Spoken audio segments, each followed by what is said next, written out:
Sa ating video ngayon ay gagawa lang ako ng kunti lang kasi pang merienda lang ito namin. Dublehin nyo lang yung mga ingredients natin dito. Kung gusto kayong gagawa dito ng medyo marami, nagawin po ninyong pang negosyo. Naubos na po ito at saka ko lang na-edit. Ayan, tuloy naglaway naman ako.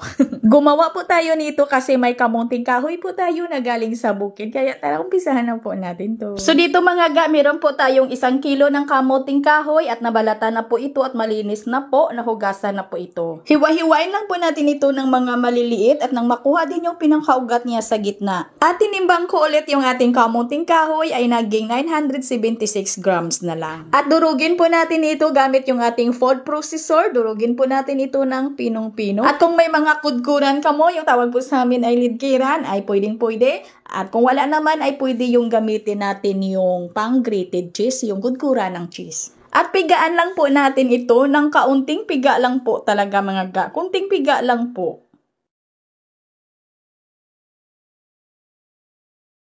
At ito na siya mga ga, hindi po siya masyadong dry. At maglagay tayo dito ng 1 and 1/2 cups ng light brown sugar, half teaspoon ng iodized salt, 1 teaspoon ng vanilla extract. May mga kamuting kahoy talaga na kailangan ay kaunti lang po yung tubig na ilagay natin, lalo na pag ito'y labo. Kaya dito sa aking kamuting kahoy ay kailangan lang po dito na kunti lang po yung tubig, ay maglagay lang po ako dito ng 1 cup lamang. At haluin lang po natin yan ng halos matunaw na din yung ating asukal. At ilagay na po natin yan sa ating mga molder. At dito gumamit lang po ako ng medium sizes ng ating puto molder. At binanyahan ko lang po yan ng kunti lang na mantika. At gumamit lang po ako dito ng 1/8 cup measurements para sa ating mixture. Para din ay pantay yung laki ng ating petche-petche. At isa lang na po natin ito agad sa kumukulo na po na tubig ng ating steamer. At katamtaman lang po yung apoy ng aking kalan dito. At niluto ko po ito sa loob ng 20 minutes. At nang ito'y malamig na, ay i-coat po natin dito sa ating kinudkod na niyog. Dapat yung kinudkod po natin na niyog mga ga ay yung hindi lang masyadong lahing.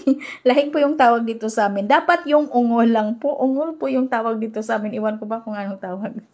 Ay, tabang man na napang. Basta yun po mga ga. Yung ungol lang po yung gagamitin natin. At ito na mga ga, kainan na. At hanggang dito lang po yung ating video. Maraming salamat. Bye-bye.